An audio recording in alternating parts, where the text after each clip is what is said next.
You know, they're big enough and strong enough to go along for a while.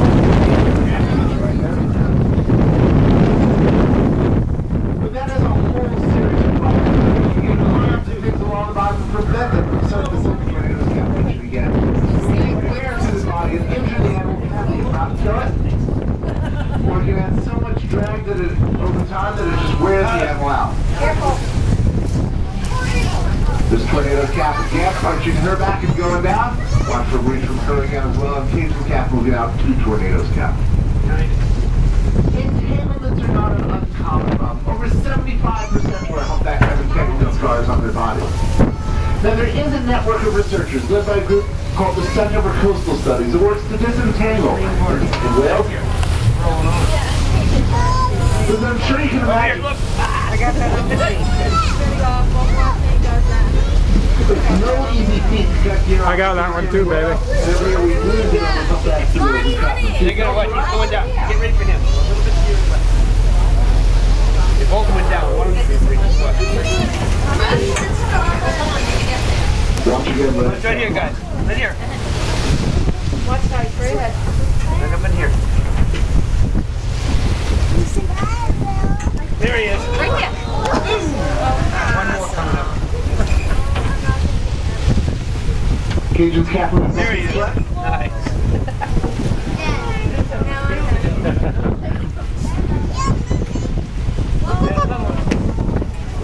Both of them go wild.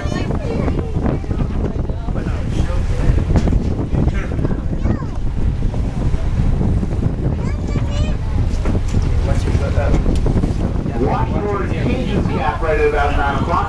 That will just go very quickly. You almost certainly have a breach of the sunlight coming momentarily. There's tornadoes cap flipper slapping. Watch for Cajun's cap up. Just right in that sunlight at 10 o'clock. Come momentarily. Yep. Right around there. Watch your time. There he is.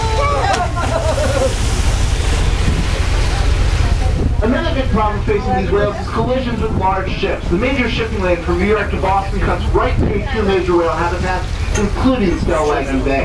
Now when a whale and a tanker meets, the whale loses. Those whales come down. Now you can reach for tornado's cap there. This Cajun's cap going down alongside. Right down here. Those big boats come down on the whales so quickly that often the whale can't get out of the way in time. There's no way one of those big boats can turn and avoid a whale, even if they happen to know that it's there, and they usually don't. In fact, for the most endangered whale population we work with, Wow. North Atlantic radio, unless we're capable of doing something about ship collisions soon, we're going to lose that species entirely in the next century.